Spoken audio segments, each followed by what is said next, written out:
COPD. This is almost always preventable. If people didn't smoke, we probably wouldn't talk about COPD, or it would be a very rare disease.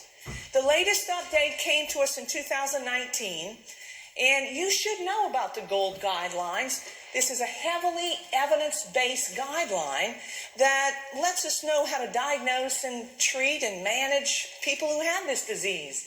And man, is it an expensive disease, huh? Here's your first patient. A middle adult in your exam room has undiagnosed COPD. So they have it, but nobody's told them they have it. Look at the question.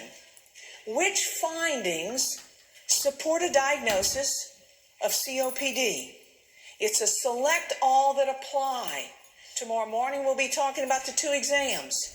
ANCC has some select all that apply questions, so I'm going to get you ready. I find these generally to be harder questions, but I'm going to get you ready. So how do you know this patient has COPD? You know what I'm asking you to do? I'm asking you to pick up the clues. You know, whether you're taking this exam or you already function in an exam room, you got to be good at the same exact thing. It's picking up clues. Clues in the stem of a question or clues from the patient. So what clues are you going to pick up that lets you know this patient probably has COPD? Look at number one, dyspnea progressive over time. Oh, you got to circle that. Number two, a chronic cough. Oh, yeah. But listen, let me give you a clue. Don't ask the patient, do you have a chronic cough? No, don't ask them because they cough so much they don't hear it anymore. You know who you ask? The person who lives with them. That's who knows. Oh, Daddy coughs all the time. That's how you know. So circle number two.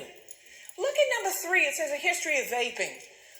Well, I'll be honest. We don't know that it has anything to do with COPD. Don't circle it.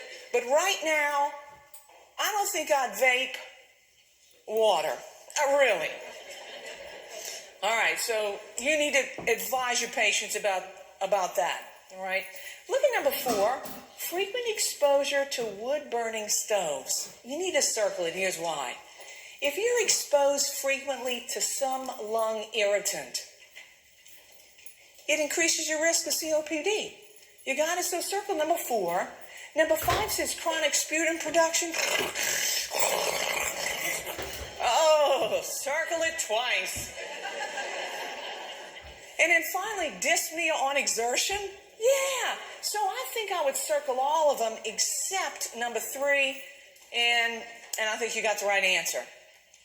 All right, so let me give you my little spiel here. I don't know if you've thought about this yet, whether you're a student or you're in practice now. I don't know if you've thought about it, but do you realize that you are one of a very select and small group of people on the planet who can legally make a diagnosis? I mean, I don't know if you've thought about it. You know, as an RN, you may have known what a patient had when they came into your ER, your exam room. You might have known it, but you couldn't legally make that diagnosis. You can legally make that diagnosis as an NP. So when you realize that, you also realize that when you write a diagnosis on somebody's chart, that's their diagnosis, even if it's not their diagnosis. So you got to nail it. You got to follow the criteria before you put that on somebody's chart, especially when it's a chronic disease with the implications that COPD might have. So before you write COPD on somebody's chart, how do you know that that's what they've got? Well, thank goodness for the GOLD guidelines, because they tell you, here are your diagnostic criteria. The first thing that has to happen is the patient's symptoms need to make you think about it. But the diagnostic criterion that must be present to write COPD on somebody's chart is the second bullet. Look at what it says. Spirometry. What you're looking for is an FEV1, FEC ratio less than 70%. An FEV1, FEC ratio less than 70%. Because if they have every symptom of COPD, but the FEV1 FVC ratio is not less than 70%, then something else is making them short of breath. It's not COPD. Don't dare write that on that chart. Consequently, we got to talk about an FEV1 FVC ratio. Oh, Emily, I hate all of that stuff. I know, but I got to make sure you know it, because if you're taking AANP's exam and you go look at the blueprint, like I'm going to advise you to do tomorrow morning, I want you to note that spirometry has its own bullet point. So let me give you a crash course in spirometry. Here you go. Take a look at this chart on the left. When you look and a patient does spirometry, you're going to get a little printout. And you need to know what to look for on the little printout. So here's what you're looking for: an FEV1, right here, FVC ratio. So an FEV1 FVC ratio of less than 0.7. Now this is a normal tracing right here. Remember, your FVC is the amount of air that you exhale after you've taken the biggest breath you could. And the machine captures it. That's your forced vital capacity, FVC. The FEV1 measures how much air came out in the first second. That tells you how easily the lungs can unload air. And it's the ratio. So you just look for the number. So this number on the machine comes out and it says it's 0.8. Does this patient have COPD? Of course not. Look at the one on the right. The machine measures the FEV1, the FVC ratio, and it does the calculation for you. This patient's number is 0.56. What you thinking? COPD. That's not normal function. So you simply need to be able to look at that number and know that if it's not less than 70%, something else is making that patient short of breath. Everybody with me? All right, so there you go. You'll answer whatever question they give you. All right. Okay, that was kind of a joke, but I think you got all the main points. And really, it's not hard. And you can bill for it in your office, so why wouldn't you do it? All right, it's going to be a great tool for you in your clinic. Well, let me ask you an easy question. Here's the easy question. Why do patients with COPD come in to see you? They don't just want to see your happy face. Why do they come in to see you? Because they're short of breath.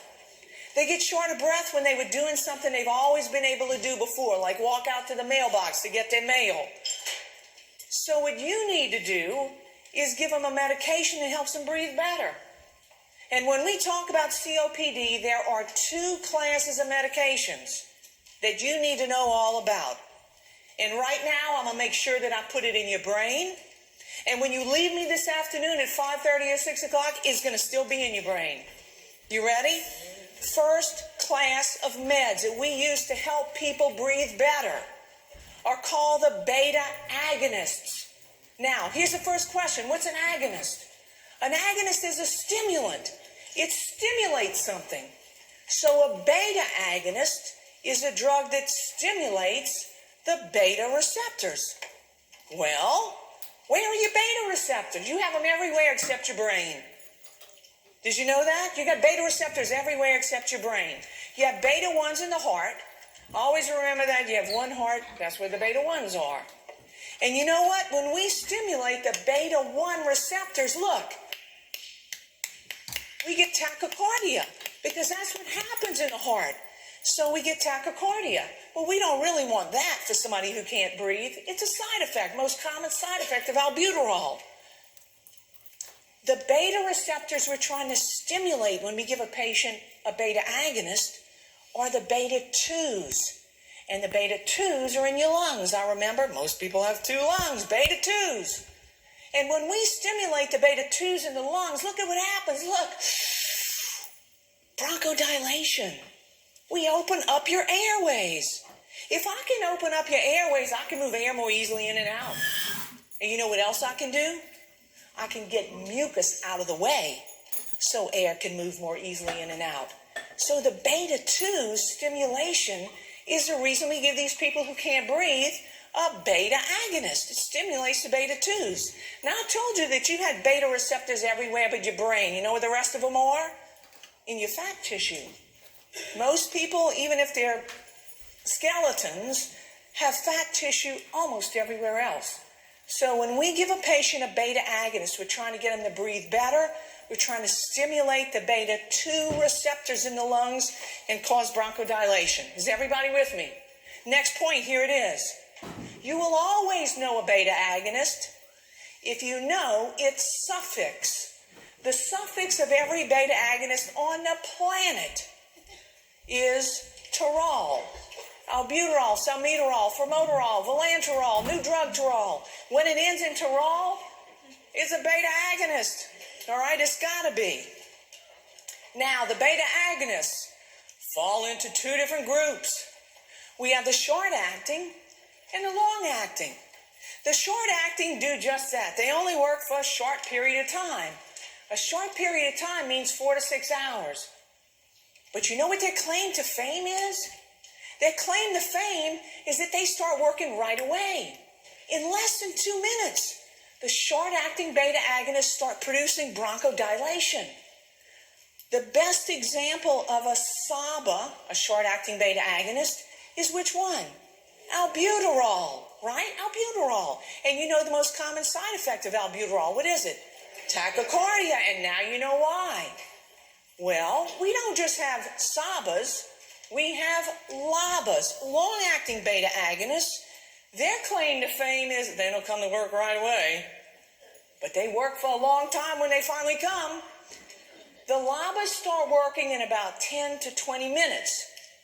Now, if you couldn't breathe right now, would you want a SABA or a LABA?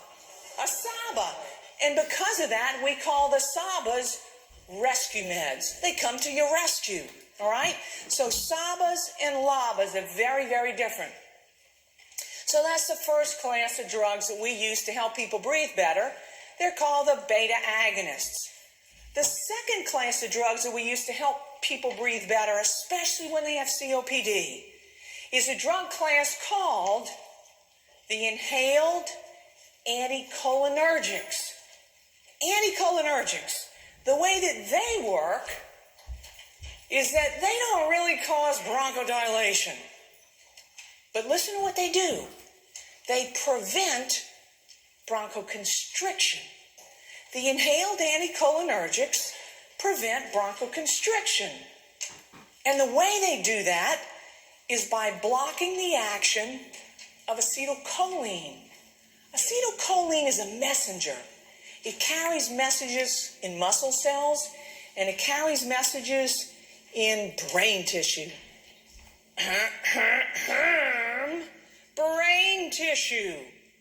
The thing about the anticholinergics is that there are a lot of side effects. A lot of side effects because you have acetylcholine everywhere. And if we block the action of acetylcholine, we block the action of some things that happen with muscles, and especially in older adults, we see problems with cognition. All right, we're going to talk some more about it, but the anticholinergics, lots of side effects, but they work great in a lot of COPDers. So let's talk about the anticholinergics. The ones that you're going to see on your exam, the ones that are least expensive, and the ones that we see a lot in practice, end in tropium. That's their suffix, tropium. Everybody in here is given a patient a drug called Atrovent. Atrovent is a short-acting anticholinergic. Its generic name is ipratropium. You probably have seen commercials for Spiriva, the only once daily inhaled anticholinergic used for COPD and blah, blah, blah, blah, blah. Okay, there you go. I guess I watch too much TV, although I really don't. Tiotropium. Okay, it's a longer acting one. So I think those two are fair game on your exam. They've been out a long time. They work very well, but in some patients you'll see side effects. There's another group of these inhaled anticholinergics. They're very new. I don't think you'll see these on your exam. They act in blocking the action of acetylcholine, but they block it at a different receptor site, which really is beyond your interest for most part. But, you know, there's something like 2 Pressair. There are a lot of them, and they're very, very expensive. They still have a lot of these side effects as well, drug-drug interactions and drug-disease interactions. And so, the first class of drugs we used to help people breathe better were the beta agonists, right? The second class of drugs we talked about to help people breathe better were the inhaled anticholinergics. Well, we give a patient one of those. And if it doesn't work, we try the other one. And we keep them on whichever one works the best. When that one doesn't work so well anymore, we add another one. So if they're on a beta agonist and it's holding them for 2 years or 3 years and they're starting to have symptoms, we add an anticholinergic. Or maybe we started them on an anticholinergic, they did well for 3 years, 4 years, 5 years, but they're having trouble now. We add a long-acting beta agonist. So we add those drugs together. And if we can put both of those drugs in the same puff, we call them a combo agent. Now, what do you think about the price of the combo? Oh, yeah, it's more expensive because now you got 2 drugs coming in one puff. Well, we have a drug like that, and you know it well. It's called Combivent. It's a short-acting anticholinergic with a short-acting beta agonist. So there it is, ipratropium and albuterol. We have some long-acting ones. Again, I don't think you'll see those on your exam. So what are you going to do in a COPD patient for whom you have on a long-acting anticholinergic and you have them on a long-acting beta agonist, and they did well for a while, but now they come in and tell you, I'm starting to get short of breath. I was good for a while, but now I'm short of breath. Now what do? There is a third drug class that we can use, and it tends to be a steroid, an inhaled steroid. We usually don't do that until that FEV1 drops below 60%, and then we start thinking about a steroid. But really, what do you need for your exam? Try them on an anticholinergic. Then go to a long-acting one. When that stops working, add a beta agonist. And so listen, I'm not a whiz kid, but I can read just like you can. This comes straight out of the GOLD guidelines. It's a strategy for managing patients with COPD. Look at what's next to number 1. Try them on a short-acting anticholinergic PRN. If it doesn't work, try them on a short-acting beta agonist like albuterol. Use whichever one works best. When that doesn't work so well, look at number 2. It says put them on a long-acting one that worked. And let them run with that. When that one doesn't run, look at number 3. We add another drug. So this is our strategy for managing patients who have COPD. Has everybody got it? And if you know 1 and 2, I think you're good. You're good to go. All right, everybody got it?